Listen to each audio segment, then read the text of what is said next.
दुश्मन हैं।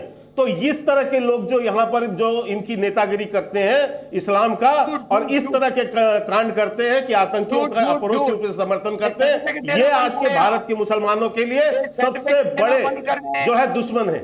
क्योंकि आज ये जो मुस्लिम भाइयों के अंदर जो शक सुबह जो पैदा होगा वो इनके करतूतों के कारण होगा। ठीक है, मैं एक मिनट दोनों को रोक रहा हूं। इस वक्त एक बड़ी खबर आ रही है, इजराइल के रक्षा मंत्री गैलेंट का बड़ा बयान है। हमले के पीछे ईरान की साजिश है, उन्होंने ये कहा है, गैलेंट ने कहा है ईरान, हमास और हिजबुल्ला आपस में मिले हुए हैं। ठीक है, सुन लेते क्या कहा। Iran, Hezbollah and Hamas is one axis, an axis of evil. Everything is directed generally from Iran. The permission is given by Iran. The money is supplied by Iran. And the ideas are shaped in Iran.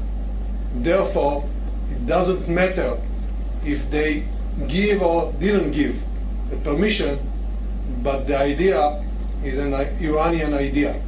As to the actions, future actions of IDF, I will stay confidential for good reasons. इस बीच Israel पहुंचे अमेरिकी रक्षा मंत्री Lord Austin का बयान है, Israel के साथ समन्वय जारी रखेंगे। ऑस्टिन ये कहा है, ऑस्टिन ने कहा है कि इस तरीके के आतंक का औचित्य नहीं है। ऑस्टिन ने कहा ये हमला आईसिस की याद दिलाता है। लॉर्ड ऑस्टिन, हमास के पास कट्टरता मौत के अलावा कुछ नहीं है, ये समय समाधान का है, बदले का नहीं है, ये लॉर्ड ऑस्टिन ने कहा। सुशील जी, आगे क्या होता हुआ दिख रहा है? दीपक जी, मुझे जो एक बात मोटी मोटी समझ में आ रही है वो ये है कि अब लानत मलामत का, मजम्मत का, खंडन मंडन का, बहस मुबाहिसे का दौर खत्म हो गया है और दुनिया ने कमर कस ली है कि जिहाद के खिलाफ एक निर्णायक युद्ध, एक निर्णायक जंग लड़ी जाए और जिहाद की कैपेसिटी को, उसकी क्षमता को जीरो कर दिया जाए, उसकी इस कैपेसिटी को कि वो दुनिया में कहीं भी औरतों पर, बच्चों पर, निरपराध नागरिकों पर, निहत्थे लोगों पर जुल्म करे, आतंक करे और फिर उस माध्यम से अपने राजनैतिक मंसूबे, अपने राजनैतिक उद्देश्यों की पूर्ति के लिए इस तरह की हरकतें करे, उसकी क्षमता खत्म कर दी जाए। और इसमें जो लोग ये नहीं पढ़ पा रहे हैं, जो नहीं देख पा रहे हैं, वो भुगतेंगे। तो अभी भी समय है कि वो सही जगह आ जाएं, वरना कहते हैं ना कि गेहूं के साथ घुन भी पिसता है। वो उदाहरण आपको आज गाजा में देखने को मिल रहा है। अभी भी आप मजहब के नाम पे, जुम्मा है तो उम्मा करेंगे। देखिए, उम्मा की बात हम पूरे 365 दिन करते हैं और कौम की और फलाही की बात करना, उम्मा की बात करना, ये बेहतरीत है। दीपक भाई, उम्मा का मतलब, उम्मा में आप भी आते हैं, के शर्मा साहब भी आते हैं, बाकी तमाम लोग आते हैं। अम्बेडकर जी ने लिखा था ना, उम्मा का मतलब मुस्लिम ब्रदरहुड ही है, अम्बेडकर साहब लिख के गए। अरे 1935 में। आपकी परेशानी है दीपक भाई कि मुझे बोलने नहीं देते, मतलब आपका मेरा झगड़ा। आपकी परेशानी ये है कि एक आम आदमी के दर्द को आप समझते ही नहीं, आपको वोट वोट वोट वोट, इसके सिवा कोई सोचता ही नहीं। सुन तो लीजिए, अब आगे की बात तो सुन लीजिए। अब सवाल यहाँ ये है कि जितनी बड़ी बातें जो को पैनलिस्ट कर रही थी, मेरे ख्याल से शायद वो इजराइल की हैं, उन्होंने इतनी सारी बातें की, बहुत सटीक बात उन्होंने कही कि किस तरीके से मतलब वहां औरतें मरी, किस तरह से बच्चे मरे। आप मुझे ये बता दीजिए, करीब 2 से 2.5 लाख लोग वहां पे विस्थापित हो गए, इतने सारे लोग रह गए। मैं ये कह रहा हूं कि अगर अरे हमास ने नहीं सोचा कि रॉकेट मारेंगे तो क्या होगा? गजब बात करते दानिश भाई। ऐसी बात मत करिए, आप सुनिए मेरी बात। मुझे ये बताइए कि अगर अगर अगर अगर इजराइल के ये आतंकियों में दम है तो जाके हमास के लोगों को मारे बजाय आम लोगों को मारे। तो हमास किन लोगों में छुपा हुआ है? गाजा के आम फिलिस्तीनी लोगों में, उनको भी पता है आम फिलिस्तीनी मारे जाएंगे। उन्होंने 5000 गोले दागे तो आप 50,000 गोले दाग दीजिए, लेकिन ये आम लोगों को मारना, ये कहाँ का इंसाफ है दीपक भाई? अच्छा, इन्होंने तो सैनिकों को मारा ना, बच्चों को तो जलाया नहीं, बच्चों की गर्दन तो काटी नहीं। दानिश कुरैशी, अभी सुन लिया आपने, बच्चों को जलाया, उनकी गर्दन काटी, गर्भवती मां के पेट में चाकू मारा। ये क्या है हमास के आतंकियों ने? आप अंतरराष्ट्रीय कानून को नहीं मानेंगे, आप जंग के अंदर में आम सिविलियंस को के कानून को नहीं मानेंगे, अरे, और उसके आप बाद बड़े कानून याद आ रहा है आपको। दानिश कुरैशी को नहीं, कितना मुनासिब है। ठीक है, मैं चलता हूँ दीपक वोरा साहब के। दीपक वोरा साहब, मुझे इसमें नहीं जाना, मैं थोड़ा पॉजिटिव बात करता हूँ, इस झगड़े में नहीं जाना। कुछ लोगों ने कसम खा रखी हम कभी नहीं सुधरेंगे और उनको सुधारने की कोशिश करनी भी नहीं चाहिए। तो दीपक वोरा जी, मेरा सीधा सवाल है, प्रधानमंत्री जी ने कहा कि आतंक को हम परिभाषित नहीं कर पाए हैं, ये शायद सबसे बड़ी दिक्कत है। और हमने देखा यूएन में भारत लगातार इस केस को परस्यू करता है कि डिफाइन टेररिज्म, कुछ लोगों के लिए कुछ आतंकी अच्छे होते हैं, कुछ लोगों के लिए बुरे होते हैं। क्या कोई अच्छा और बुरा आतंकवाद होता है दीपक साहब? आभारी हूँ सर, जब भी आपके चैनल पर आता हूँ बहुत कुछ सीखने को मिलता है। मैं इस समय हवाई अड्डे पे बैठा हूँ लाउंज में, और कुछ देर में मेरा जहाज निकलने वाला है। आपसे इतना कहना चाहता हूँ, 1996 में हमने पहली बार convention against international terrorism Bharat ने प्रस्ताव रखा था संयुक्त राष्ट्र संघ में। एक स्पेशल एड हॉक कमेटी भी बनी, उसको कंसिडर करेंगे। शुरू में सब बोले हाँ बहुत अच्छी बात है, होना चाहिए, लेकिन उसके बाद बड़े ध्यान से सुनिएगा सर, उसके बाद इस्लामिक समुदाय के देशों ने कहा अरे नहीं, ये तो फिर इजराइल और पैलेस्टाइन की समस्या जो है ये तो बराबरी की हो जाएगी। वो मानने को तैयार नहीं थे कि आतंक जो है वो किसी और तरफ से भी हो सकता है, किसी इस्लामिक सेक्टर से भी हो सकता है दूसरों पर। तो उसके बाद सर तब से आज तक परिभाषा जो पीएम साहब कह रहे हैं वो हम नहीं कर पाए, क्योंकि लैटिन अमेरिका के लोग कहते हैं कि अगर कोई फ्रीडम मूवमेंट है तो वो टेररिज्म नहीं है। कुछ लोग कहते हैं अगर फौज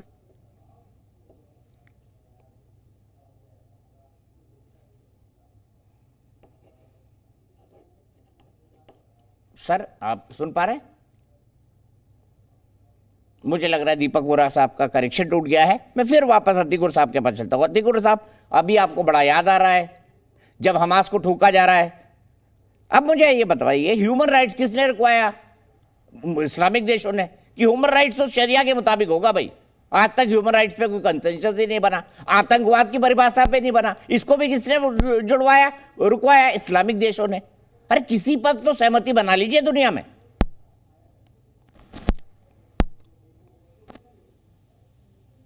हो आपने हर 5 दिन में जितनी मेहनत की है ये साबित करने के लिए कि किसी भी कोशिश से आतंकवाद को इस्लाम के साथ जोड़ दे, आप कामयाब हो नहीं पा रहे हैं, इसका मुझे जरा अफसोस है। की बात कर रहे हैं और लीना जी ने जो हमको बातें बताई हैं, इससे पहले कि मैं आगे बढ़ूं, ये कहना बहुत अच्छा है कि 2 wrongs does not make right। किसके लिए कह रहे हैं आप? हमास के लिए? इस्लाम इन ये सब किसके लिए चीजों कह रहे हैं? के हमास बारे के लिए? में इस्लाम आपको समझ में आ जाएगा। इस्लाम इन सब चीजों में अपना रुख क्या बताता है। दिन भी कहा था, लेकिन क्या आप सर ये बगदादी को भी बता देते इस्लाम का रुख, क्योंकि हम बड़े बगदादी को भी बता देते, मेरी मुलाकात ओसामा बिन लादेन को भी बता देते, हाफिज सईद को भी बता देते, तो उसकी 2 सूरत हो सकती है। मसूद अजहर को भी बता देते। जैसे लोगों से मुलाकात होगी ना, सुनिए ना दीपक जी, अतिक भाई 2 मिनट में आपके पास वापस आ रहा हूँ। आपके ऑडियो में कुछ प्रॉब्लम आ रही है अतिक भाई, आपके ऑडियो में कुछ प्रॉब्लम आ रही है, मैं उसको दुरुस्त करवा लूं। आपका ऑडियो कट के आ रहा है। ठीक है, मैं सीधे आगे बढ़ता हूं और के शर्मा जी के पास चलता हूं। के शर्मा जी, मुझे बताइए क्या देखकर आपको लगता है, भारत में भी आज छिटपुट प्रदर्शन हुए फिलिस्तीन के समर्थन में। फिलिस्तीन का समर्थन तो भारत भी करता है, लेकिन हमास के खिलाफ कुछ लोग क्यों नहीं खड़े होना पाते? उसको मजहब के नाम पर कवर फायर क्यों दे रहे हैं? नहीं, देखिए बहुत दुखद है दीपक जी। मैं एक बात बिल्कुल स्पष्ट कर दूं पहले, जो मूल विषय आपका है, कि भारत की एक स्पष्ट नीति है और कम से कम माननीय प्रधानमंत्री नरेंद्र मोदी जी के नेतृत्व में जो पिछले 10 सालों से यहाँ पर सरकार चल रही है, और इसके पहले भी अटल जी की जब सरकार रही है, भारतीय जनता पार्टी हो या इस देश की जो आतंकवाद के प्रति जो नीति रही है, बहुत स्पष्ट है कि आतंकवाद जो है उसके प्रति भारत 0 टॉलरेंस रखता है। और आतंकवाद न गुड होता है न बैड होता है। आतंकवाद होता है, यह कोई जाति कोई धर्म ही नहीं है।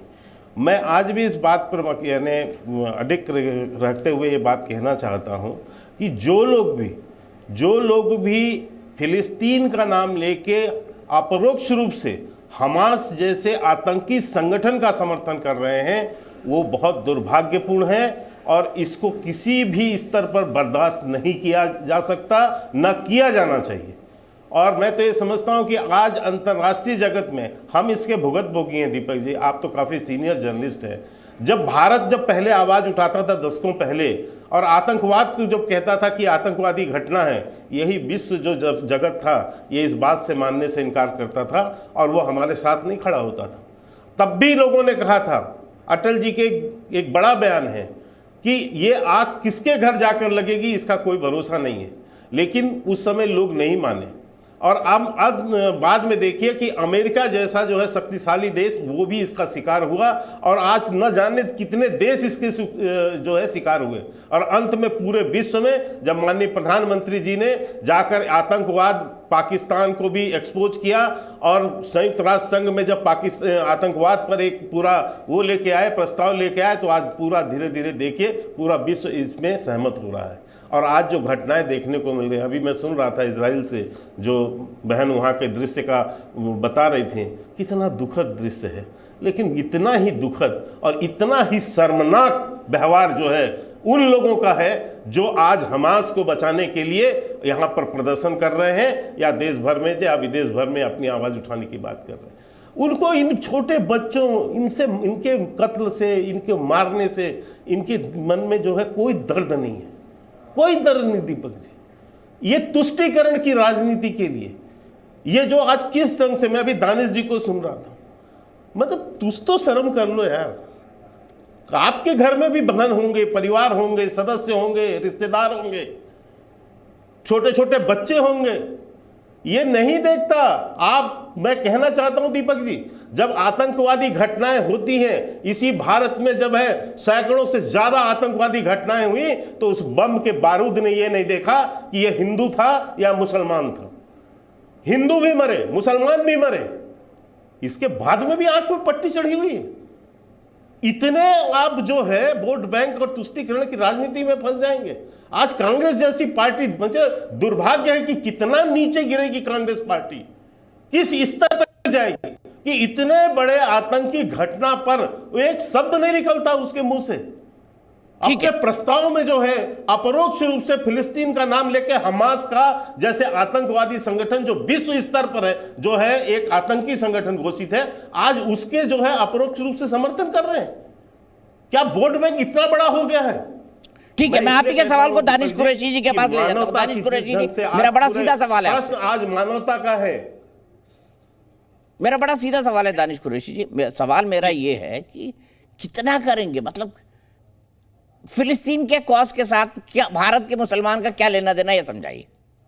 तो बताइए, सुनिए, मैं देखिए सबसे पहले आपको बात बताऊं, अगर हमारा कोई कॉज है हमास के खिलाफ, तो क्या वो कॉज फलस्तीन के साथ नहीं है? मतलब ये हमारा स्टैंडर्ड ड्यूल है। मैं के शर्मा साहब से पूछ रहा हूं कि हम बात कर रहे हैं आज से 6 दिन पहले जो घटना घटी, हमास ने जो कुछ किया उसका हमने क्रिटिसिज्म कर दिया, अच्छी बात है। मुझे ये बताइए कि प्रधानमंत्री जी या के शर्मा या समूची बीजेपी ने एक काम करिए ना, दीपक भाई इंटरप्ट मत करिए बीच में, बराए मेहरबानी। मुझे ये बताइए कि 6 दिन से मुसलसल अगर वहां इजराइल के लोग आम लोगों को मार रहे हैं, तो एक बार भी प्रधानमंत्री जी ने बोला कि जो इजराइल कर रहा है वो भी बराबर वैसा ही है जो हमास ने किया? पूछिए के शर्मा साहब कह पाएंगे? ये नहीं कह पाएंगे, क्योंकि इनकी दोगली राजनीति है। और सुनिए, देश के अंदर में अराजकता की राजनीति ये कर रहे हैं। और सुन लीजिए, रह गई बात, आपने पैलेस्टाइन की बात की, मैं आपको बताऊं, मैं पहले भी कह चुका हूं और फिर कह चुका हूं कि पैलेस्टाइन का जो पूरा मामला है उसमें मस्जिद अल-अक्सा की बात है।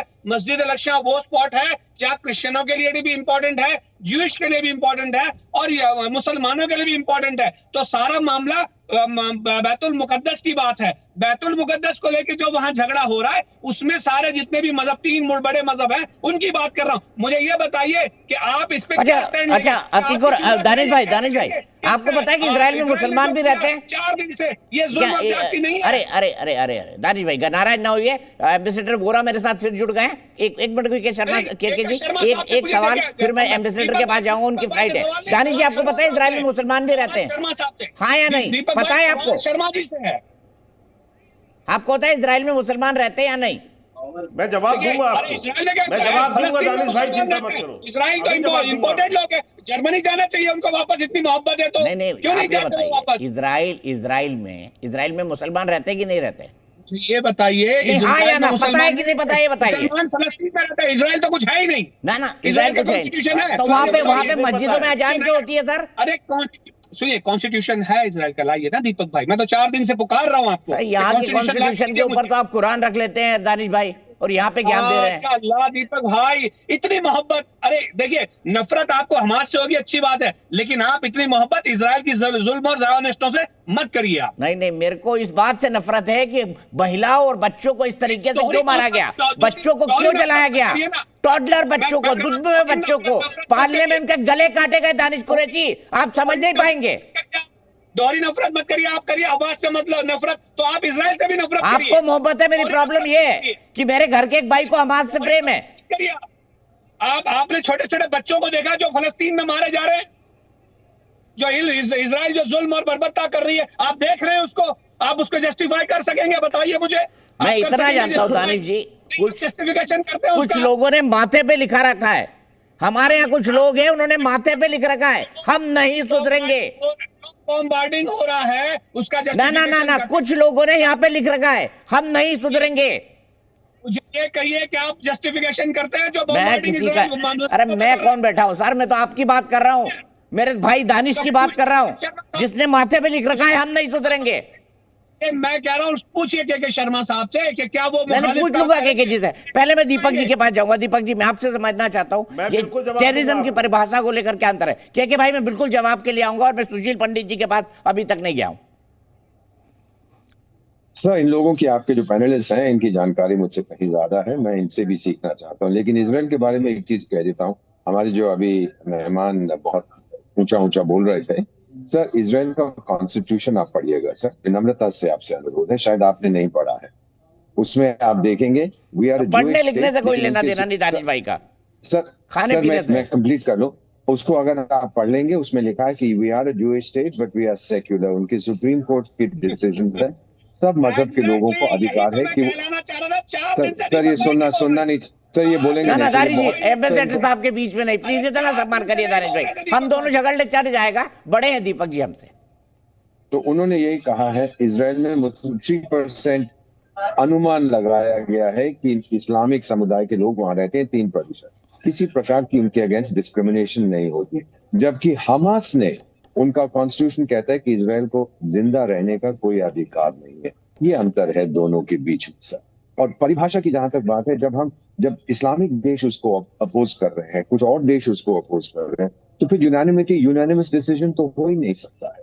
इजराइल का इतना मैं आपको बता देता हूँ सर कि ये उनका सिस्टम नहीं है कि लोगों को इस तरह बर्बरता से मारना। उनकी डिसीजन हुई उनकी कोर्ट की, उन्होंने आलोचना की थी सरकार की कि जो कुछ आपने वहां किया है गाजा में या वेस्ट बैंक में, वो सही नहीं है, आपको ऐसा नहीं करना चाहिए। लेकिन हम कुछ नहीं देखते ऐसा दूसरी साइड, सिर्फ यहाँ पर बैठ के ये साहब आलोचना करते हैं, जो शायद जानते भी नहीं कि पैलेस्टाइन कहाँ पर है, उसकी हिस्टोरिकल बाउंड्रीज क्या, कब उसकी स्थापना, ये मालूम नहीं है इनको, कभी गए नहीं। मैं तो वहां रहा हूँ सर, आपका राजदूत रहा हूँ उस इलाके में, उस एरिया में, मैं समझता हूँ उस चीज को। तो इतना मैं कहना चाहता हूँ सर कि जो आपने देखा था कुछ दिन पहले, वो प्योर अनअडल्ट्रेटेड टेररिज्म था। और अब जो जंग है सर, मैं स्पष्ट रूप से कहना चाहता हूँ, मैं पहले भी कहा कि मैं तो यहूदी हूं ना, आज बन गया हूं, मैं इजरायली बन गया हूं। ये अब जंग इजराइल और हमास के बीच में नहीं है, ये पूरी दुनिया और आतंकवाद के बीच बन चुका है। और एक चीज, अगर यहूदी भाई हमारे जो हिब्रू बोलते हैं ये कार्यक्रम देख रहे हो, तो मैं इतना कहूंगा, पिज़्ज़ा कॉन ले इजराइल, यानी जीत होगी इजराइल की। ठीक है, थैंक यू एम्बेसडर साहब। मुझे पता है, मुझे कहा जा रहा है आपकी फ्लाइट है, आपको निकलना है, कल फिर मिलेंगे अगर आप मतलब अगर आपके पास वक्त होगा और अगर आप जुड़ने की स्थिति में होंगे हमारे साथ लाइव। लेकिन सीधे मैं यहाँ से चलता हूँ सुशील पंडित जी के पास। सुशील पंडित जी, मैं आपके पास अभी तक नहीं आया, माफी चाहता हूँ। आपने दानिश भाई को भी समझा, अतीक भाई को भी सुना, और कल भी हमने एक बड़ी लंबी बहस की थी। अब मैं आपसे समझना चाहता हूँ सिर्फ एक बात, मुझे बताइए, माथे पे लिखा है हम नहीं सुधरेंगे?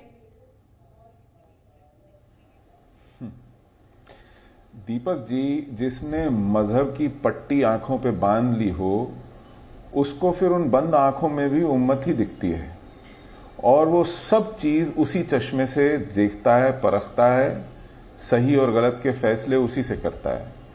तो इन्होंने अपना विवेक मार दिया है, अपने भीतर की अंतरात्मा को मार दिया है, और इनको आप कटे फटे नवजात बच्चों के शव द्रवित नहीं करते। इनको करुणा नहीं आती उन महिलाओं की चित्कार देखकर, बूढ़ी महिलाओं का अपहरण देखकर, बूढ़ों रोगियों के ऊपर अत्याचार देखकर।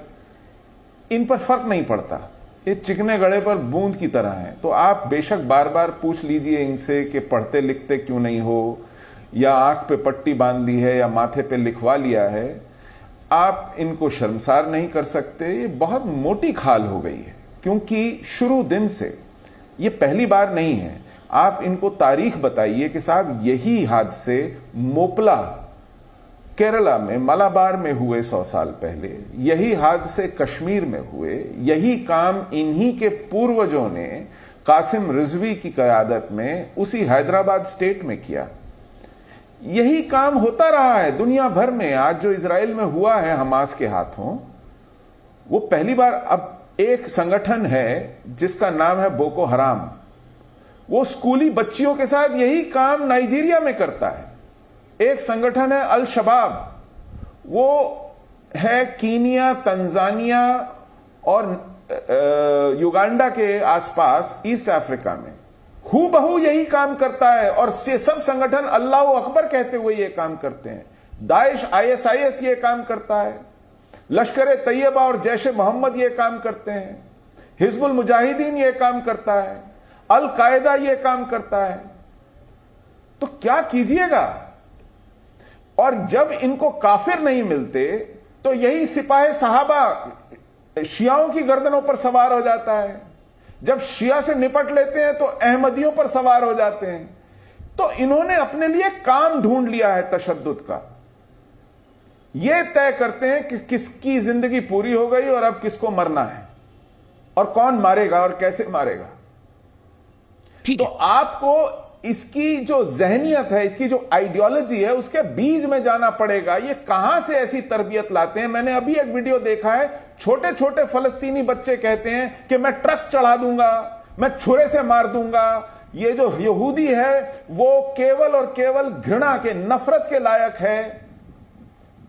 ये छोटे छोटे बच्चों को सिखा रहे हैं उस गाजा में जहां ये कह रहे हैं कि आप आम लोगों पर बमबारी कर रहे हैं। आप वहां के स्कूलों में क्या सिखा रहे हैं, और वहां के स्कूलों में पनाह क्यों ले रहे हैं इन बच्चों के ऊपर आफत बनके, अस्पतालों में पनाह क्यों ले रहे हैं इन मरीजों पर आफत बनके, और फिर दुनिया पर कह रहे हैं कि हम पर वार पे वार हो रहा है। तो ठीक है, मैं सीधे अतीकुर रहमान साहब के पास चलता हूं। अतीकुर भाई समझाइए मुझे, ये छोटे छोटे बच्चे गाजा में कैसे बोल रहे कि यहूदी तो मारने की चीज है। क्या सिखाया गया है, क्या सिखाया उनको बचपन से? दीपक जी, एक शिकायत है कि आप हमको पूरा वक्त नहीं दे रहे हैं, और इसी वजह से सुशील जी जो भी कुछ बात कर रहे हैं वो एक इस्लामोफोबिया की तहत ही जा रही है। अगर आप जितना वक्त उनको दिया है उतना वक्त देने का वादा करें तो मैं कुछ बोलूंगा। नहीं बोलिए साहब, आपसे आपको मैं नाराज कर ही नहीं सकता अतीकुर भाई। बहुत बहुत धन्यवाद। मैं आपको नाराज करना ही नहीं चाहता करता हूँ मैं, और पता नहीं कयामत आ जाए मुझ पर। नहीं, बिल्कुल नहीं। देखिए दीपक जी, यही तो बात है कि आप एक तरह का हमको सर्टिफिकेट बांट रहे हैं कि भाई ये नहीं सुधर सकते, ये आतंकवादी हैं। मैंने कहा आतंकवादी है, मैंने कहा आतंकवादी है भाई, मेरे मुंह में बात मत डालिए सर। नहीं, आपने भी कहा और सुशील जी ने भी कहा कि ये मोटी चमड़ी हो गई है, ये सुधरेंगे नहीं, इनको यही पढ़ाया जाता है। ये क्या? हाँ, मैंने कहा, दानिश जी की बात सुन के मैंने कहा उनको छोटे छोटे बच्चों की लाशें नहीं दिख रही है। अगर आप मुझे इजाजत दें कि मैं आपको बताऊं कि किस तरह से क्रिश्चियनडम में ज्यूज को ट्रीट किया जाता था, फिर ये नहीं बोलना कि आप ये प्रूव कर रहे हो two wrongs does not make right. मैं उस दलील में नहीं जाना, मैं आपको इस्लामिक वे भी बता सकता हूँ कि इस्लाम में हमको क्या पढ़ाया जाता है, किस तरह से अपने प्रतिद्वंदी को डील किया जाए, ट्रीट किया जाए। मैं वो दोनों चीज आपको बता सकता हूँ, लेकिन उतना वक्त आप मुझे नहीं देंगे। सुशील जी के लिए सिर्फ एक मैं आपको बात याद दिलाना चाहूंगा, स्पेन में, ये आप दीपक जी के व्यूअर्स को बता पाएंगे, स्पेन में किंग फर्डिनेंड ने एडिक्ट ऑफ एक्सपल्जन के तहत किस तरह से ज्यूस को नारा दिया था, आइदर लीव और कन्वर्ट। और जब हजारों हजार लाखों लाख ज्यूस स्पेन से बाहर निकले थे, ऑटोमन मुस्लिम एम्पायर ने उनको गले लगाया था। क्या आप ये बताने की हिम्मत करेंगे? अच्छा ठीक है, ठीक है, एक मिनट रुक जाए अतीकुर भाई, बहुत पीछे चले गए, मैं अभी की बात कर लेता हूँ। एक ब्रेकिंग न्यूज आ रही है अतीक भाई, आपको रोकूंगा, माफ कीजिएगा, आपको रोकना नहीं चाहता था, जवाब भी लूंगा। लेकिन अफगानिस्तान की मस्जिद में धमाका हुआ है, धमाका में 15 लोगों की मौत हो गई है, जुमे की नमाज के वक्त धमाका हुआ। अब सर अफगानिस्तान में तो यह है, सुशील पंडित भी नहीं है, आरएसएस भी नहीं है, बीजेपी भी नहीं है, यहूदी भी नहीं है, जूस भी नहीं है, तो ये अफगानिस्तान में ऐसा क्यों हो रहा है अतीकुर भाई, ये भी समझा दीजिए। नहीं भाई, ये देखिए, अगर समझाने वाली बात है तो दीपक वोरा जी बहुत बेहतर तरीके समझा कैसे अमेरिका वहां पर हथियार छोड़ के गया है, और अफगानिस्तान की क्या आप हिस्ट्री जानते नहीं है? ये टूटे मरे भाई, आम अपने देश में अपने ही भारतीयों को बांटने पे क्यों आमादा है भाई? ये क्यों इस्लाम और हिंदुत्व, क्रिश्चियनिटी और ज्यूस को लड़ाने की कोशिश हो रही है? क्यों? ये कोशिश मैं कर रहा हूँ अतीकुर भाई, ये नंगा खेल बंद करिए। बॉर्डर पार जो हो रहा है, कम से कम हिंदुस्तानियों को तो एक रखने की कोशिश हम कर ही सकते हैं। क्या इतनी तवक्को भी एक नेशनल बिल्कुल सही बोला अतीकुर भाई, यही बात दानिश जी को समझा दीजिए, यही बात खुद समझ जाइए थोड़ा।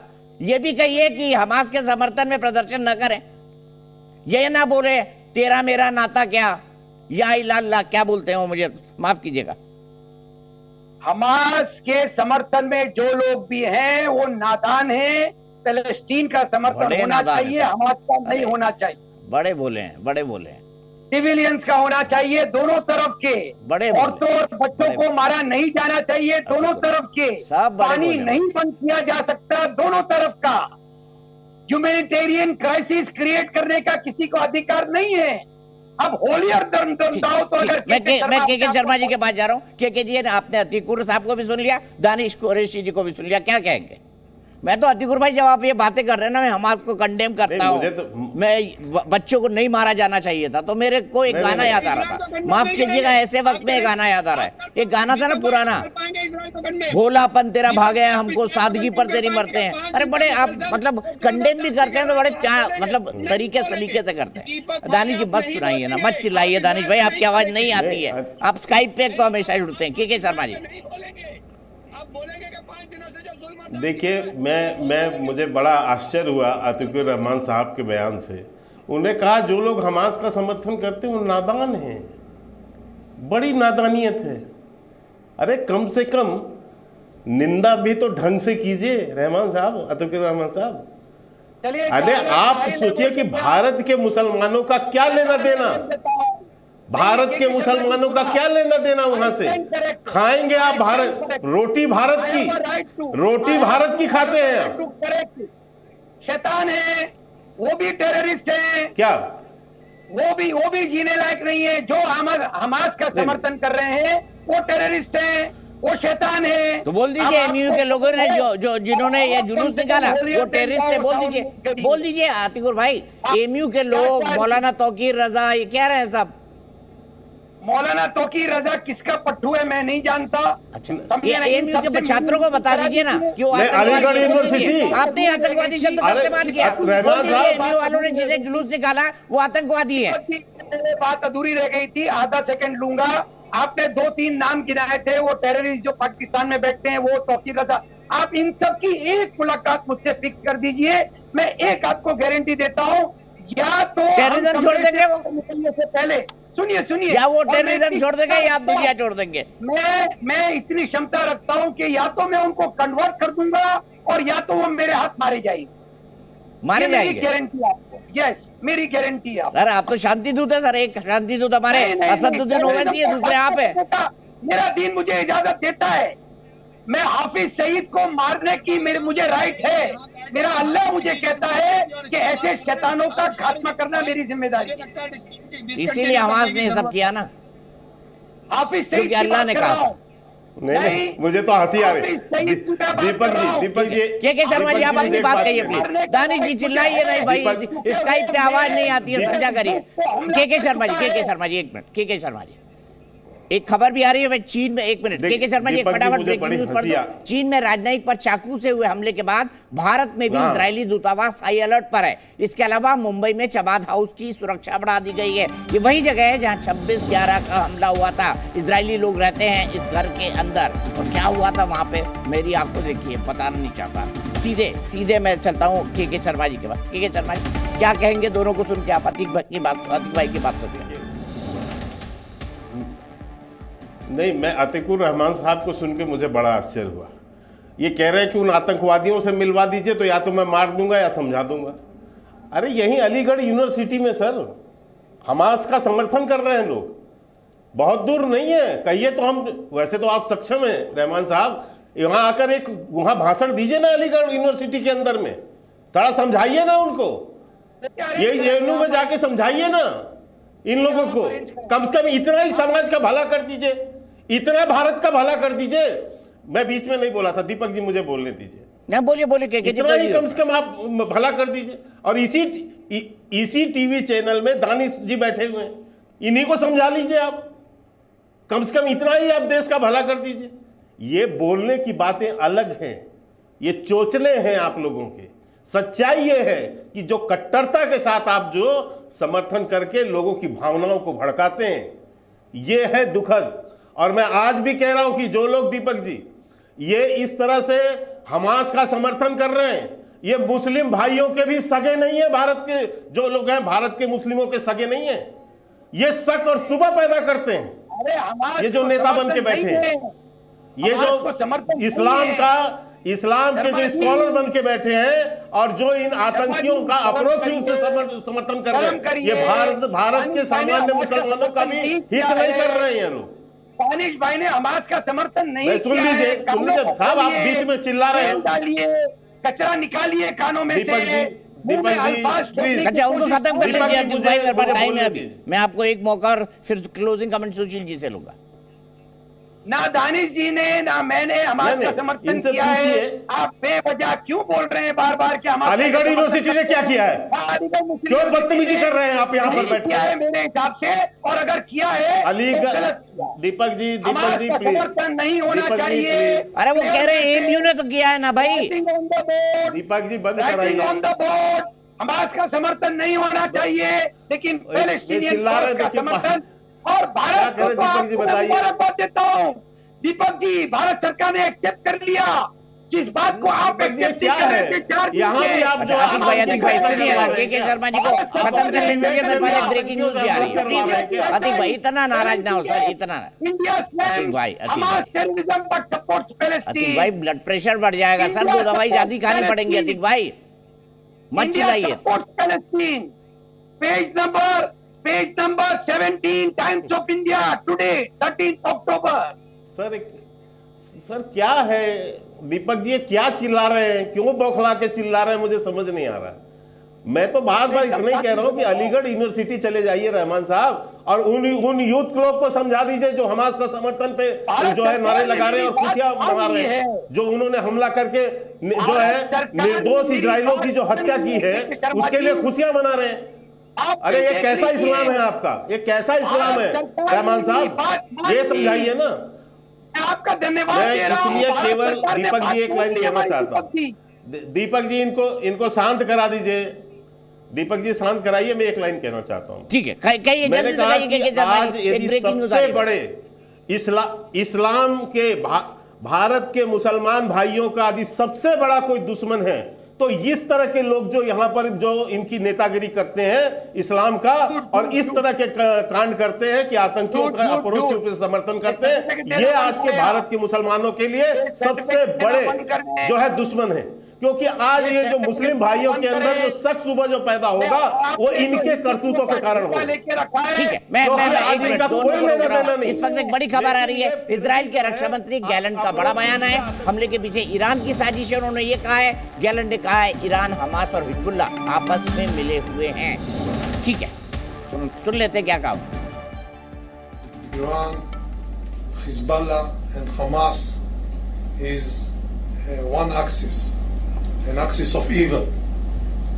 Everything is directed generally from Iran.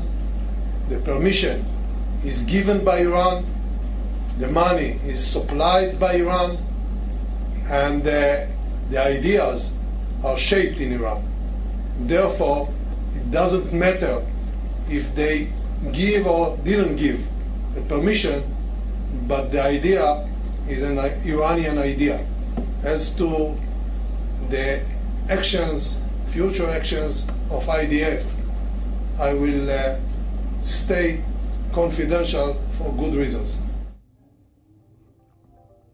इस बीच इजराइल पहुंचे अमेरिकी रक्षा मंत्री लॉर्ड ऑस्टिन का बयान है, इजराइल के साथ समन्वय जारी रखेंगे। ऑस्टिन ये कहा है, ऑस्टिन ने कहा है कि इस तरीके के आतंक का औचित्य नहीं है।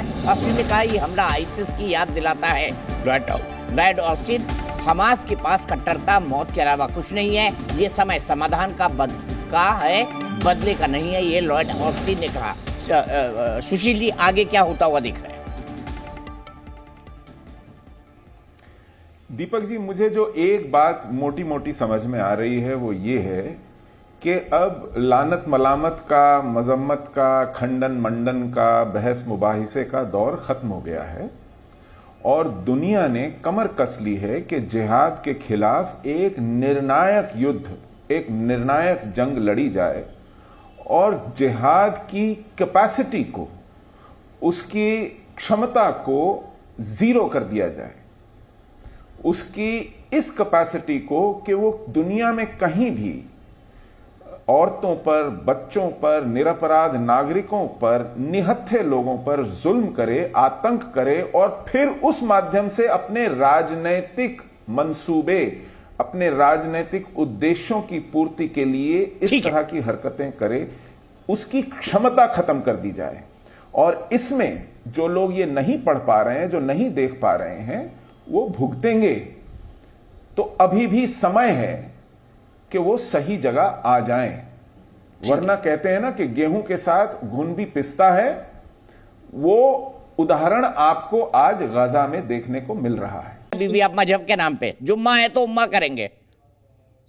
देखिए, उम्मा की बात हम पूरे 365 दिन करते हैं और कौम की और फलाही की बात करना, उम्मा की बात करना, ये बेहतरीत है। दीपक भाई, उम्मा का मतलब, उम्मा में आप भी आते हैं, के शर्मा साहब भी आते हैं, बाकी तमाम लोग आते हैं। अम्बेडकर जी ने लिखा था ना, उम्मा का मतलब मुस्लिम ब्रदरहुड ही है। अम्बेडकर साहब लिख के गए, अरे 1935 में। आपकी परेशानी है दीपक भाई कि मुझे बोलने नहीं देते। मतलब आपका मेरा आपकी परेशानी ये है कि एक आम आदमी के दर्द को आप समझते ही नहीं। आपको वोट वोट वोट वोट, इसके सिवा कोई सोचता ही नहीं। सुन तो लीजिए, अब आगे की बात तो सुन लीजिए। अब सवाल यहाँ ये है कि जितनी बड़ी बातें जो को पैनलिस्ट कर रही थी, मेरे ख्याल से शायद वो इजराइल की हैं, उन्होंने इतनी सारी बातें की, बहुत सटीक बात उन्होंने कही कि किस तरीके से मतलब वहां औरतें मरी, किस तरह से बच्चे मरे। आप मुझे ये बता दीजिए, करीब 2 से 2.5 लाख लोग वहां पे विस्थापित हो गए, इतने सारे लोग रह गए। मैं ये कह रहा हूं कि अगर अरे हमास ने नहीं सोचा कि रॉकेट मारेंगे तो क्या होगा? गजब बात करते दानिश भाई। ऐसी बात मत करिए, आप सुनिए मेरी बात। मुझे ये बताइए कि अगर इजराइल के ये आतंकियों में दम है तो जाके हमास के लोगों को मारे बजाय आम लोगों को मारे। तो हमास किन लोगों में छुपा हुआ है? गाजा के आम फिलिस्तीनी लोगों में, उनको भी पता है आम फिलिस्तीनी मारे जाएंगे। उन्होंने 5000 गोले दागे तो आप 50,000 गोले दाग दीजिए, लेकिन ये आम लोगों को मारना, ये कहाँ का इंसाफ है दीपक भाई? अच्छा, इन्होंने तो सैनिकों को मारा ना, बच्चों को तो जलाया ही नहीं, बच्चों की गर्दन तो काटी नहीं। दानिश कुरैशी, अभी सुन लिया आपने, बच्चों को जलाया, उनकी गर्दन काटी, गर्भवती मां के पेट में चाकू मारा। ये क्या है हमास के आतंकियों ने? आप अंतरराष्ट्रीय कानून को नहीं मानेंगे, आप जंग के अंदर में आम सिविलियंस को के कानून को नहीं मानेंगे, और उसके बाद आप बड़े कानून याद आ रहा है आपको? दानिश कुरैशी को कितना मुनासिब है? ठीक है, मैं चलता हूँ दीपक वोरा साहब के। दीपक वोरा साहब, मुझे इसमें नहीं जाना, मैं थोड़ा पॉजिटिव बात करता हूँ, इस झगड़े में नहीं जाना। कुछ लोगों ने कसम खा रखी हम कभी नहीं सुधरेंगे और उनको सुधारने की कोशिश करनी भी नहीं चाहिए। तो दीपक वोरा जी, मेरा सीधा सवाल है, प्रधानमंत्री जी ने कहा कि आतंक को हम परिभाषित नहीं कर पाए हैं, ये शायद सबसे बड़ी दिक्कत है। और हमने देखा यूएन में भारत लगातार इस केस को परस्यू करता है कि डिफाइन टेररिज्म, कुछ लोगों के लिए कुछ आतंकी अच्छे होते हैं, कुछ लोगों के लिए बुरे होते हैं। क्या कोई अच्छा और बुरा आतंकवाद होता है दीपक साहब? आभारी हूँ सर। जब भी आपके चैनल पर आता हूँ बहुत कुछ सीखने को मिलता है। मैं इस समय हवाई अड्डे पे बैठा हूँ लाउंज में, और कुछ देर में मेरा जहाज निकलने वाला है। आपसे इतना कहना चाहता हूँ, 1996 में हमने पहली बार convention against international terrorism Bharat ने प्रस्ताव रखा था संयुक्त राष्ट्र संघ में। एक स्पेशल एड हॉक कमेटी भी बनी, उसको कंसिडर करेंगे। शुरू में सब बोले हाँ बहुत अच्छी बात है, होना चाहिए, लेकिन उसके बाद बड़े ध्यान से सुनिएगा सर, उसके बाद इस्लामिक समुदाय के देशों ने कहा अरे नहीं, ये तो फिर इजराइल और पैलेस्टाइन की समस्या जो है ये तो बराबरी की हो जाएगी। वो मानने को तैयार नहीं थे कि आतंक जो है वो किसी और तरफ से भी हो सकता है, किसी इस्लामिक सेक्टर से भी हो सकता है दूसरों पर। तो उसके बाद सर तब से आज तक परिभाषा जो पीएम साहब कह रहे हैं वो हम नहीं कर पाए, क्योंकि लैटिन अमेरिका के लोग कहते हैं कि अगर कोई फ्रीडम मूवमेंट है तो वो टेररिज्म नहीं है। कुछ लोग कहते हैं अगर फौज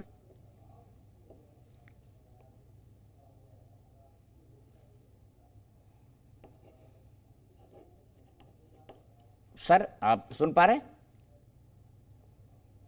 मुझे लग रहा है दीपक वोरा साहब का कनेक्शन टूट गया है। मैं फिर वापस अतिकुर साहब के पास चलता हूँ। अतिकुर साहब, अभी आपको बड़ा याद आ रहा है जब हमास को ठोका जा रहा है। अब मुझे ये बताइए, ह्यूमन राइट्स किसने रुकवाया? इस्लामिक देशों ने, कि ह्यूमन राइट्स तो शरिया के मुताबिक होगा भाई। आज तक ह्यूमन राइट्स पे कोई कंसेंसस ही नहीं बना, आतंकवाद की परिभाषा पे नहीं बना। इसको भी किसने जुड़वाया, रुकवाया? इस्लामिक देशों ने। अरे किसी पर तो सहमति बना लीजिए दुनिया में।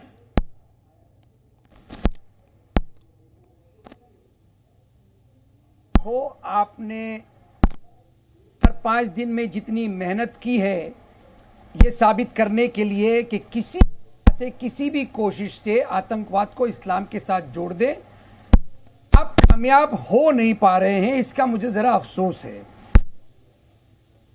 की बात कर रहे हैं और लीना जी ने जो हमको बातें बताई हैं, इससे पहले कि मैं आगे बढ़ूं, ये कहना बहुत अच्छा है कि 2 wrongs does not make right। किसके लिए कह रहे हैं आप? हमास के लिए? इस्लाम इन ये सब किसके लिए चीजों कह रहे हैं? के हमास बारे के में लिए? इस्लाम आपको समझ में आ जाएगा। इस्लाम इन सब चीजों में अपना रुख क्या बताता है।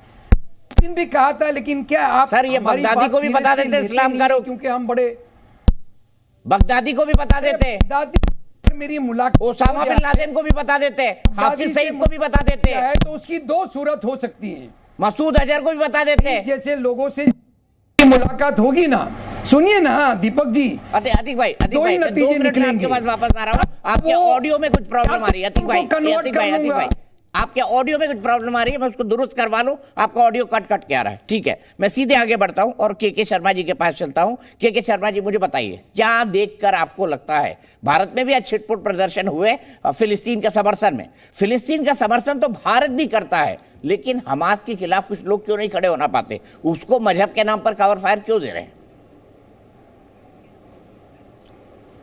नहीं, देखिए, बहुत दुखद है दीपक जी।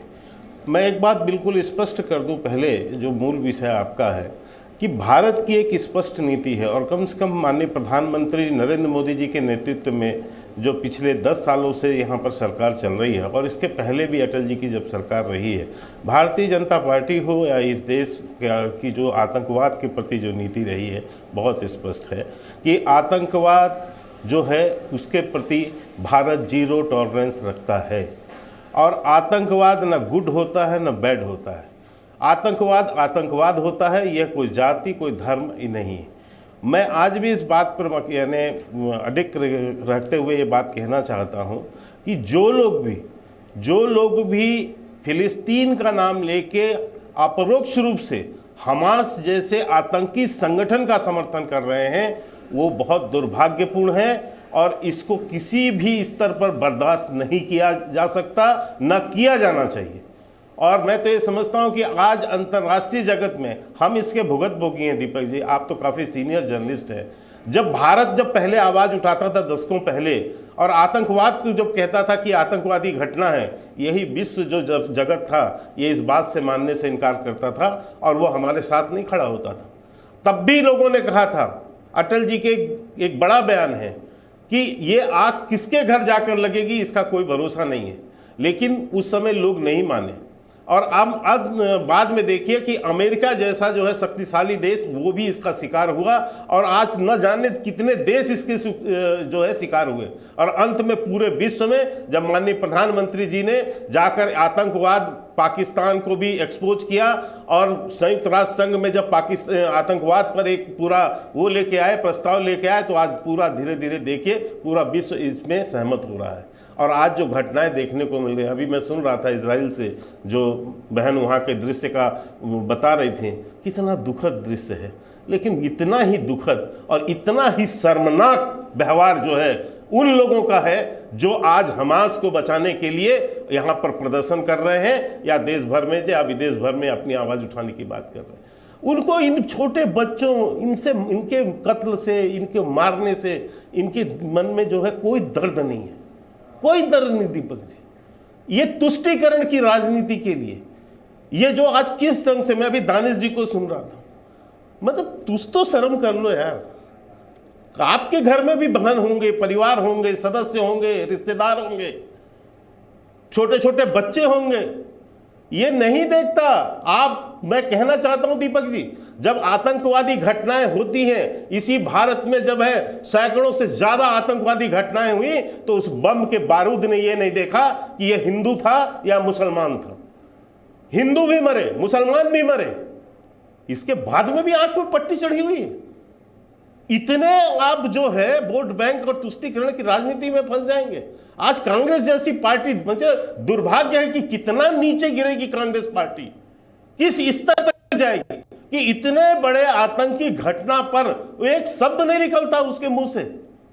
अपने प्रस्ताव में जो है अपरोक्ष रूप से फिलिस्तीन का नाम लेके हमास का जैसे आतंकवादी संगठन जो विश्व स्तर पर है, जो है एक आतंकी संगठन घोषित है, आज उसके जो है अपरोक्ष रूप से समर्थन कर रहे हैं।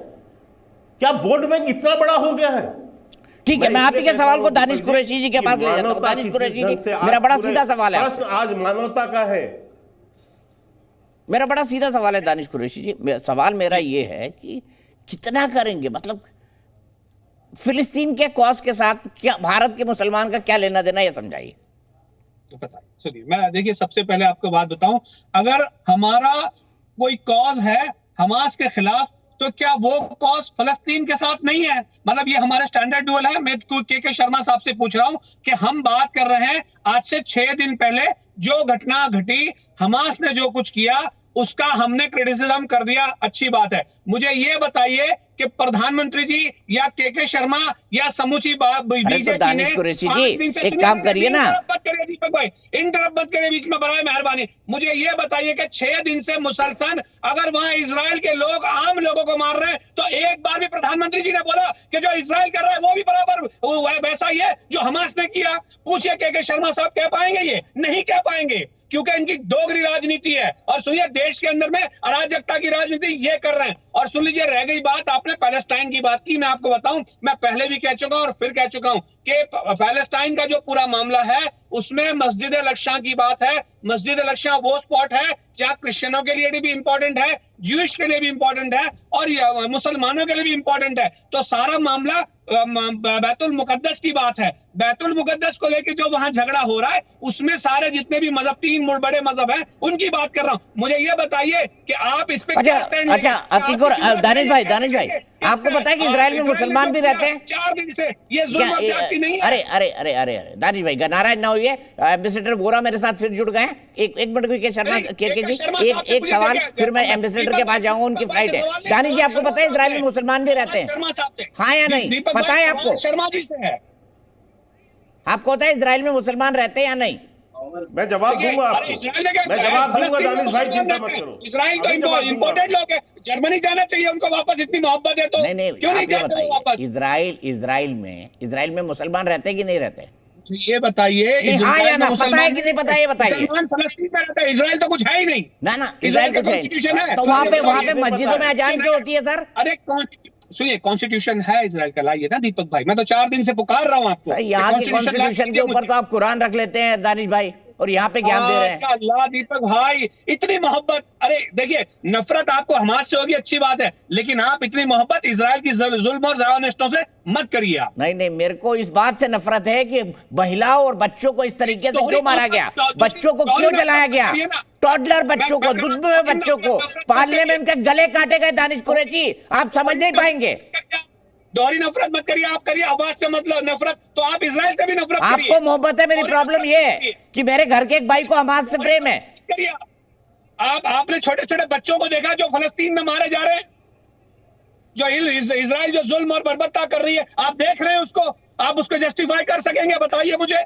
मैं इतना जानता हूं दानिश जी, कुछ जस्टिफिकेशन करते हैं कुछ लोगों ने माथे पे लिखा रखा है, हमारे यहाँ कुछ लोग हैं उन्होंने माथे पे लिख रखा है, हम नहीं सुधरेंगे। बॉम्बार्डिंग हो रहा है उसका ना ना ना ना, कुछ लोगों ने यहाँ पे लिख रखा है, हम नहीं सुधरेंगे। मुझे ये कहिए कि आप जस्टिफिकेशन करते हैं जो मैं बॉम्बार्डिंग किसी का, अरे मैं कौन बैठा हूं सर, मैं तो आपकी बात कर रहा हूं, मेरे भाई दानिश की बात कर रहा हूं जिसने माथे पे लिख रखा है हम नहीं सुधरेंगे। मैं कह रहा हूं पूछिए के शर्मा साहब से कि क्या वो मैंने पूछ लूंगा के जी से। पहले मैं दीपक जी के पास जाऊंगा। दीपक जी, मैं आपसे समझना चाहता हूं ये टेररिज्म की परिभाषा को लेकर क्या अंतर है? के भाई मैं बिल्कुल जवाब के लिए आऊंगा, और मैं सुशील पंडित जी के पास अभी तक नहीं गया हूं। सर, इन लोगों की, आपके जो पैनलिस्ट हैं, इनकी जानकारी मुझसे कहीं ज्यादा है, मैं इनसे भी सीखना चाहता हूँ। लेकिन इसराइल के बारे में एक चीज कह देता हूँ, हमारे जो अभी मेहमान बहुत ऊंचा ऊंचा बोल रहे थे, सर इसराइल का कॉन्स्टिट्यूशन आप पढ़िएगा सर, विनम्रता से आपसे अनुरोध है, शायद आपने नहीं पढ़ा है। उसमें आप देखेंगे वी आर पढ़ने लिखने से कोई लेना देना नहीं दानिश भाई का, सर। खाने पीने से। मैं कंप्लीट कर लूं उसको। अगर आप पढ़ लेंगे, उसमें लिखा है कि we are a Jewish state but we are secular. उनकी सुप्रीम कोर्ट की डिसीजन है, सब मजहब के लोगों को अधिकार है कि सर ये सुनना नहीं सर, ये बोलेंगे ना नहीं, दानिश जी, बहुत- एम्बेसडर साहब के बीच में नहीं, प्लीज इतना सम्मान करिए दानिश भाई, हम दोनों झगड़ने चढ़ जाएगा, बड़े हैं दीपक जी हमसे। तो उन्होंने यही कहा है, इसराइल में 3% अनुमान लगाया गया है कि इस्लामिक समुदाय के लोग वहां रहते हैं, 3%। किसी प्रकार की उनके अगेंस्ट डिस्क्रिमिनेशन नहीं होती, जबकि हमास ने, उनका कॉन्स्टिट्यूशन कहता है कि इसराइल को जिंदा रहने का कोई अधिकार नहीं है। ये अंतर है दोनों के बीच में सर। और परिभाषा की जहां तक बात है, जब इस्लामिक देश उसको अपोज कर रहे हैं, कुछ और देश उसको अपोज कर रहे हैं, तो फिर यूनानिमस डिसीजन तो हो ही नहीं सकता है। इसराइल का इतना मैं आपको बता देता हूँ सर कि ये उनका सिस्टम नहीं है कि लोगों को इस तरह बर्बरता से मारना। उनकी डिसीजन हुई है उनकी कोर्ट की, उन्होंने आलोचना की थी सरकार की कि जो कुछ आपने वहां किया है गाजा में या वेस्ट बैंक में, वो सही नहीं है, आपको ऐसा नहीं करना चाहिए।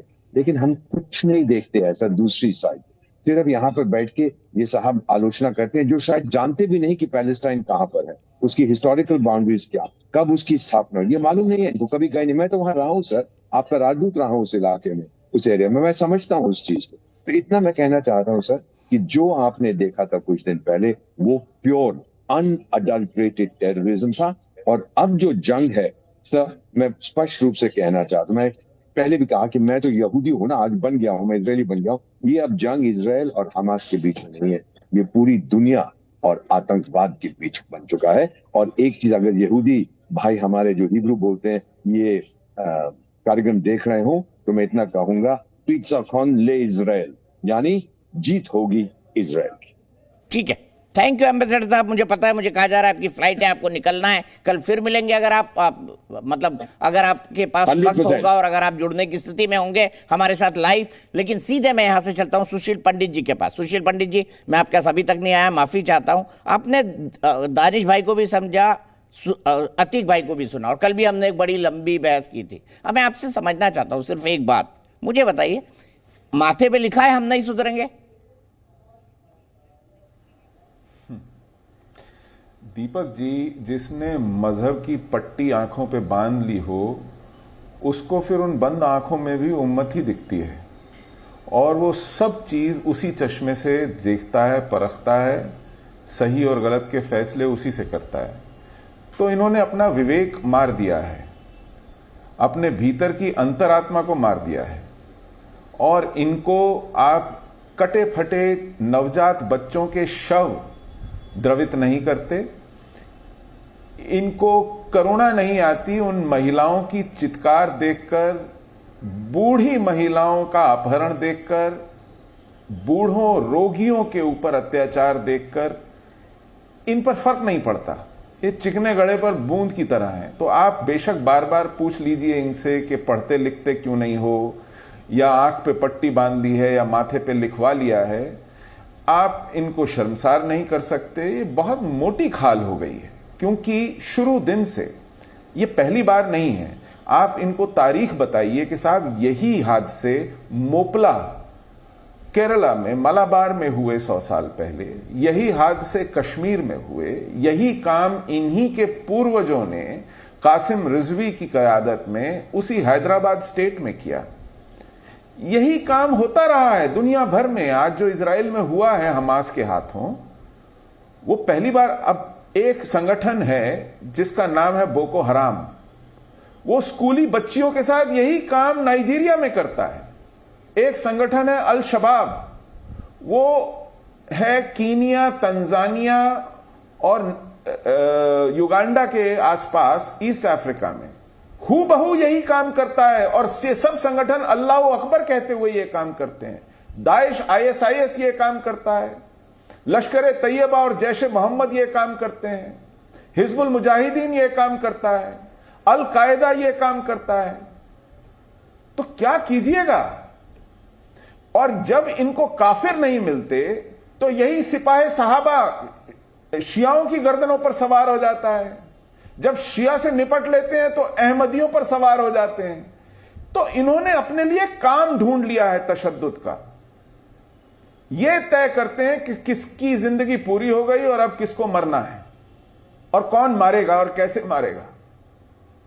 तो आपको इसकी जो जहनियत है, इसकी जो आइडियोलॉजी है, उसके बीज में जाना पड़ेगा। ये कहां से ऐसी तरबियत लाते हैं? मैंने अभी एक वीडियो देखा है, छोटे छोटे फलस्तीनी बच्चे कहते हैं कि मैं ट्रक चढ़ा दूंगा, मैं छुरे से मार दूंगा। ये जो यहूदी है वो केवल और केवल घृणा के, नफरत के लायक है। ये छोटे छोटे बच्चों को सिखा रहे हैं उस गाजा में जहां ये कह रहे हैं कि आप आम लोगों पर बमबारी कर रहे हैं। आप वहां के स्कूलों में क्या सिखा रहे हैं और वहां के स्कूलों में पनाह क्यों ले रहे हैं इन बच्चों के ऊपर आफत बनके? अस्पतालों में पनाह क्यों ले रहे हैं इन मरीजों पर आफत बनके? और फिर दुनिया पर कह रहे हैं कि हम पर वार पे वार हो रहा है। तो ठीक है, मैं सीधे अतीकुर रहमान साहब के पास चलता हूं। अतीकुर भाई समझाइए मुझे, ये छोटे छोटे बच्चे गाजा में कैसे बोल रहे कि यहूदी तो मारने की चीज है? क्या सिखाया गया है? क्या सिखाया उनको बचपन से? दीपक जी, एक शिकायत है कि आप हमको पूरा वक्त नहीं दे रहे हैं और इसी वजह से सुशील जी जो भी कुछ बात कर रहे हैं वो एक इस्लामोफोबिया की तह दी जा रही है। अगर आप जितना वक्त उनको दिया है उतना वक्त देने का वादा करें तो मैं कुछ बोलूंगा। नहीं बोलिए साहब, आपसे आपको मैं नाराज कर ही नहीं सकता अतीकुर भाई। बहुत बहुत धन्यवाद। मैं आपको नाराज करना ही नहीं चाहता। करता हूँ मैं, और पता नहीं कयामत आ जाए मुझ पर। करता हूँ नहीं, बिल्कुल नहीं। देखिए दीपक जी, यही तो बात है कि आप एक तरह का हमको सर्टिफिकेट बांट रहे हैं कि भाई ये नहीं सुधर सकते, ये आतंकवादी हैं। मैंने कहा आतंकवादी है? मैंने कहा आतंकवादी है भाई? मेरे मुंह में बात मत डालिए सर। नहीं, आपने भी कहा और सुशील जी ने भी कहा कि ये मोटी चमड़ी हो गई है, ये सुधरेंगे नहीं, इनको यही पढ़ाया जाता है। ये क्या? हाँ, मैंने कहा, दानिश जी की बात सुन के मैंने कहा उनको छोटे छोटे बच्चों की लाशें नहीं दिख रही है। अगर आप मुझे इजाजत दें कि मैं आपको बताऊं कि किस तरह से क्रिश्चियनडम में ज्यूस को ट्रीट किया जाता था, फिर ये नहीं बोलना कि आप ये प्रूव कर रहे हो two wrongs does not make right. मैं उस दलील में नहीं जाना। मैं आपको इस्लामिक में भी बता सकता हूँ कि इस्लाम में हमको क्या पढ़ाया जाता है, किस तरह से अपने प्रतिद्वंदी को डील किया जाए, ट्रीट किया जाए। मैं वो दोनों चीज आपको बता सकता हूँ, लेकिन उतना वक्त आप मुझे नहीं देंगे। सुशील जी के लिए सिर्फ एक मैं आपको बात याद दिलाना चाहूंगा। स्पेन में, ये आप दीपक जी के व्यूअर्स को बता पाएंगे, स्पेन में किंग फर्डिनेंड ने एडिक्ट ऑफ एक्सपल्जन के तहत किस तरह से ज्यूस को नारा दिया था, आइदर लीव और कन्वर्ट। और जब हजारों हजार लाखों लाख ज्यूस स्पेन से बाहर निकले थे, ऑटोमन मुस्लिम एम्पायर ने उनको गले लगाया था। क्या आप ये बताने की हिम्मत करेंगे? अच्छा ठीक है, एक मिनट रुक गए अतीकुर भाई, बहुत पीछे चले गए। मैं अभी की बात कर लेता हूँ। एक ब्रेकिंग न्यूज आ रही है अतीक भाई, आपको रोकूंगा, माफ कीजिएगा, आपको रोकना नहीं चाहता था, जवाब भी लूंगा। लेकिन अफगानिस्तान की मस्जिद में धमाका हुआ है। धमाका में 15 लोगों की मौत हो गई है। जुमे की नमाज के वक्त धमाका हुआ। अब सर अफगानिस्तान में तो यह है, सुशील पंडित भी नहीं है, RSS भी नहीं है, बीजेपी भी नहीं है, यहूदी भी नहीं है, जूस भी नहीं है, तो ये अफगानिस्तान में ऐसा क्यों हो रहा है अतीकुर भाई? ये भी समझा दीजिए।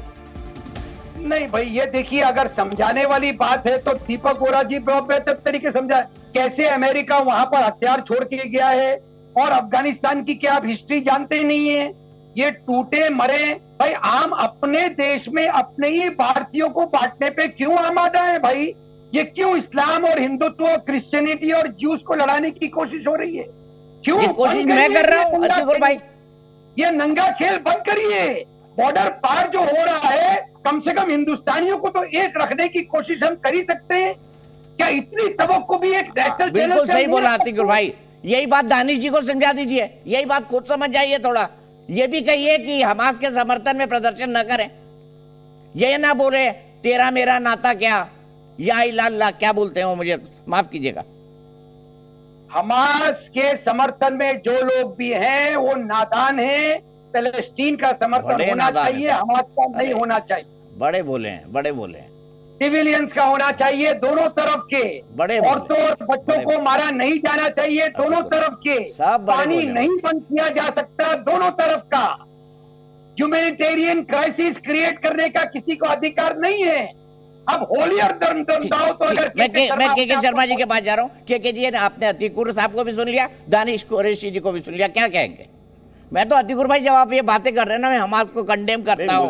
मैं बच्चों को नहीं मारा जाना चाहिए था, तो मेरे को एक गाना याद आ रहा था, माफ कीजिएगा ऐसे वक्त में गाना याद आ रहा है। एक गाना था ना पुराना, भोलापन तेरा भागे है हमको, सादगी पर तेरी मरते हैं। अरे बड़े आप मतलब कंडेम भी करते हैं तो बड़े मतलब तरीके सलीके से करते हैं। दानिश जी मत सुनाइए ना, मत चिल्लाइए दानिश भाई, आपकी आवाज नहीं आती है।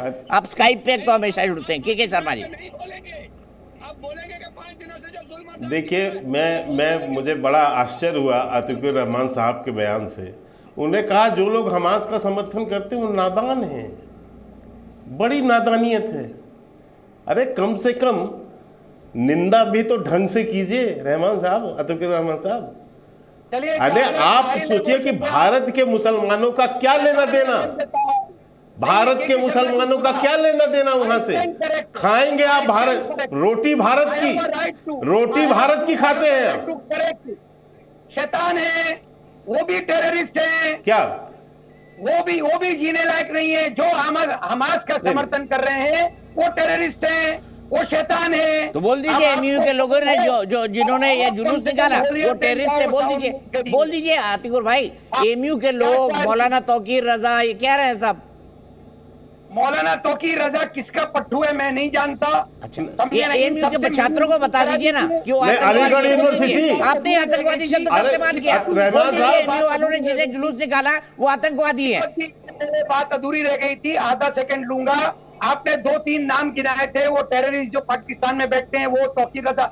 आप इन सब की एक मुलाकात मुझसे फिक्स कर दीजिए, मैं एक आपको गारंटी देता हूँ, या तो टेररिज्म छोड़ देंगे वो निकलने से पहले। सुनिए, या वो टेररिज्म छोड़ देंगे या दुनिया छोड़ देंगे। मैं इतनी क्षमता रखता हूं कि या तो मैं उनको कन्वर्ट कर दूंगा और या तो वो मेरे हाथ मारे जाएंगे। मेरी गारंटी आपको, यस मेरी गारंटी है। सर आप तो शांति दूत है सर, एक शांति दूत हमारे असदुद्दीन ओवैसी है, दूसरे आप है। मेरा दीन मुझे इजाजत देता है, मैं हाफिज सईद को मारने की मुझे राइट है। मेरा अल्लाह मुझे कहता है कि ऐसे शैतानों का खात्मा करना मेरी जिम्मेदारी है। इसीलिए हमास ने सब किया ना, हाफिज सईद, अल्लाह ने कहा। नहीं, मुझे तो हंसी आ रही। दीपक जी के शर्मा जी आप अपनी बात कहिए प्लीज। दानिश जी चिल्लाइए नहीं भाई, स्काइप पे आवाज नहीं आती है, समझा करिए। के शर्मा जी एक मिनट। के शर्मा जी एक खबर भी आ रही है चीन में, एक मिनट के शर्मा जी फटाफट ब्रेकिंग न्यूज पढ़ दो। चीन में राजनयिक पर चाकू से हुए हमले के बाद भारत में भी इजरायली दूतावास हाई अलर्ट पर है। इसके अलावा मुंबई में चबाद हाउस की सुरक्षा बढ़ा दी गई है। ये वही जगह है जहां 26/11 का हमला हुआ था। इजरायली लोग रहते हैं इस घर के अंदर, और क्या हुआ था वहां पे मेरी आंखों देखिए, बताना नहीं चाहता। सीधे मैं चलता हूँ के शर्मा जी के पास। के शर्मा जी क्या कहेंगे दोनों को सुन के? आप अतिक भाई की बात सुन के। नहीं, मैं अतिकुर रहमान साहब को सुन के मुझे बड़ा आश्चर्य हुआ। ये कह रहे हैं कि उन आतंकवादियों से मिलवा दीजिए तो या तो मैं मार दूंगा या समझा दूंगा।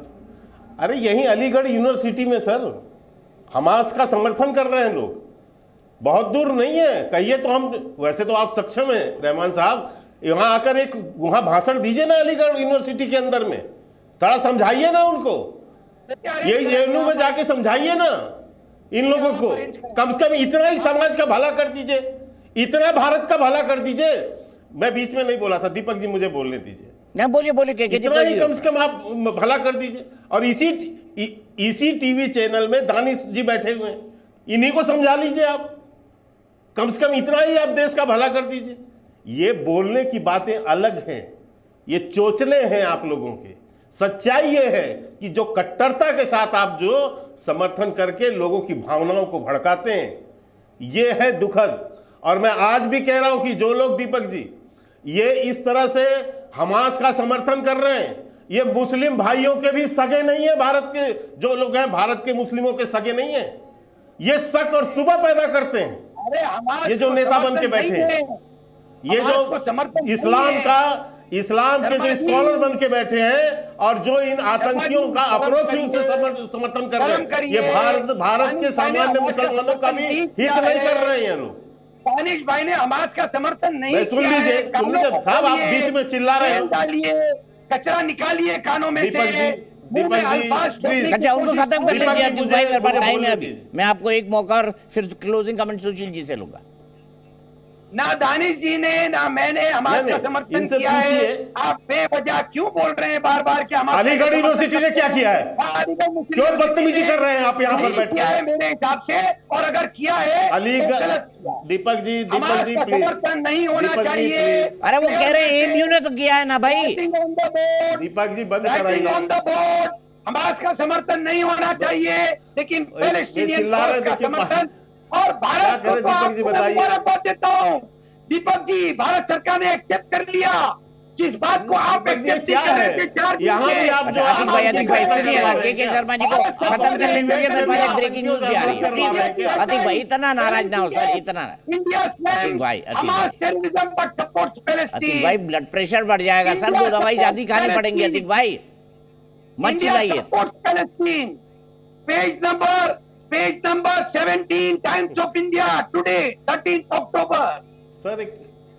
सर क्या है दीपक जी, ये क्या चिल्ला रहे हैं, क्यों बौखला के चिल्ला रहे हैं, मुझे समझ नहीं आ रहा।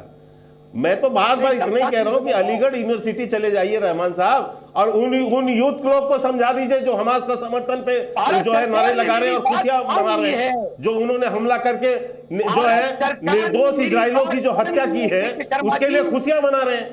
अरे ये कैसा इस्लाम है आपका, ये कैसा इस्लाम है रहमान साहब, ये समझाइए ना। आपका धन्यवाद मैं इसलिए केवल दीपक जी एक लाइन कहना चाहता हूँ। दीपक जी इनको शांत करा दीजिए, दीपक जी शांत कराइए, मैं एक लाइन कहना चाहता हूँ। ठीक है, कहिए जल्दी से कहिए। आज यदि सबसे बड़े इस्लाम के भारत के मुसलमान भाइयों का यदि सबसे बड़ा कोई दुश्मन है तो इस तरह के लोग जो यहाँ पर जो इनकी नेतागिरी करते हैं इस्लाम का, और इस तरह के कांड करते हैं कि आतंकियों का अप्रोच रूप से समर्थन करते हैं, ये आज के भारत के मुसलमानों के लिए सबसे बड़े जो है दुश्मन है। क्योंकि आज ये जो मुस्लिम भाइयों के अंदर जो शक सुबह जो पैदा होगा वो इनके करतूतों के कारण होगा। ठीक है, मैं एक मिनट दोनों को रोक रहा हूं। इस वक्त एक बड़ी खबर आ रही है, इजराइल के रक्षा मंत्री गैलेंट का बड़ा बयान है। हमले के पीछे ईरान की साजिश है, उन्होंने ये कहा है, गैलेंट ने कहा है ईरान, हमास और हिजबुल्ला आपस में मिले हुए हैं। ठीक है, सुन लेते क्या कहा। Iran, Hezbollah and Hamas is one axis, an axis of evil. Everything is directed generally from Iran. The permission is given by Iran. The money is supplied by Iran. And the ideas are shaped in Iran. Therefore, it doesn't matter if they give or didn't give the permission, but the idea is an Iranian idea. As to the actions, future actions of IDF, I will stay confidential for good reasons. इस बीच Israel पहुंचे अमेरिकी रक्षा मंत्री Lord Austin का बयान है, Israel के साथ समन्वय जारी रखेंगे। ऑस्टिन ने कहा है, ऑस्टिन ने कहा है कि इस तरीके के आतंक का औचित्य नहीं है। ऑस्टिन ने कहा ये हमला आईसिस की याद दिलाता है। लॉर्ड ऑस्टिन, हमास के पास कट्टरता मौत के अलावा कुछ नहीं है, ये समय समाधान का का है, बदले का नहीं है, ये लॉर्ड ऑस्टिन ने कहा। सुशील जी, आगे क्या होता हुआ दिख रहा है? दीपक जी, मुझे जो एक बात मोटी मोटी समझ में आ रही है वो ये है कि अब लानत मलामत का, मजम्मत का, खंडन मंडन का, बहस मुबाहिसे का दौर खत्म हो गया है और दुनिया ने कमर कस ली है कि जिहाद के खिलाफ एक निर्णायक युद्ध, एक निर्णायक जंग लड़ी जाए और जिहाद की कैपेसिटी को, उसकी क्षमता को जीरो कर दिया जाए, उसकी इस कैपेसिटी को कि वो दुनिया में कहीं भी औरतों पर, बच्चों पर, निरपराध नागरिकों पर, निहत्थे लोगों पर जुल्म करे, आतंक करे और फिर उस माध्यम से अपने राजनैतिक मंसूबे, अपने राजनैतिक उद्देश्यों की पूर्ति के लिए इस तरह की हरकतें करे, उसकी क्षमता खत्म कर दी जाए। और इसमें जो लोग ये नहीं पढ़ पा रहे हैं, जो नहीं देख पा रहे हैं, वो भुगतेंगे। तो अभी भी समय है कि वो सही जगह आ जाएं, वरना कहते हैं ना कि गेहूं के साथ घुन भी पिसता है। वो उदाहरण आपको आज गाजा में देखने को मिल रहा है। अभी भी आप मजहब के नाम पे, जुम्मा है तो उम्मा करेंगे। देखिए, उम्मा की बात हम पूरे 365 दिन करते हैं और कौम की और फलाही की बात करना, उम्मा की बात करना, ये बेहतरीत है। दीपक भाई, उम्मा का मतलब, उम्मा में आप भी आते हैं, के शर्मा साहब भी आते हैं, बाकी तमाम लोग आते हैं। अम्बेडकर जी ने लिखा था ना, उम्मा का मतलब मुस्लिम ब्रदरहुड ही है। अम्बेडकर साहब लिख के गए। अरे 1935 में। आपकी परेशानी है दीपक भाई कि मुझे बोलने नहीं देते। मतलब आपका मेरा आपकी परेशानी ये है कि एक आम आदमी के दर्द को आप समझते ही नहीं। आपको वोट वोट वोट वोट, इसके सिवा कोई सोचता ही नहीं। सुन तो लीजिए, अब आगे की बात तो सुन लीजिए। अब सवाल यहाँ ये है कि जितनी बड़ी बातें जो को पैनलिस्ट कर रही थी, मेरे ख्याल से शायद वो इजराइल की हैं, उन्होंने इतनी सारी बातें की, बहुत सटीक बात उन्होंने कही कि किस तरीके से मतलब वहां औरतें मरी, किस तरह से बच्चे मरे। आप मुझे ये बता दीजिए, अनकरीब 2 से 2.5 लाख लोग वहां पे विस्थापित हो गए, इतने सारे लोग रह गए। मैं ये कह रहा हूं कि अगर अरे हमास ने नहीं सोचा कि रॉकेट मारेंगे तो क्या होगा? गजब बात करते दानिश भाई।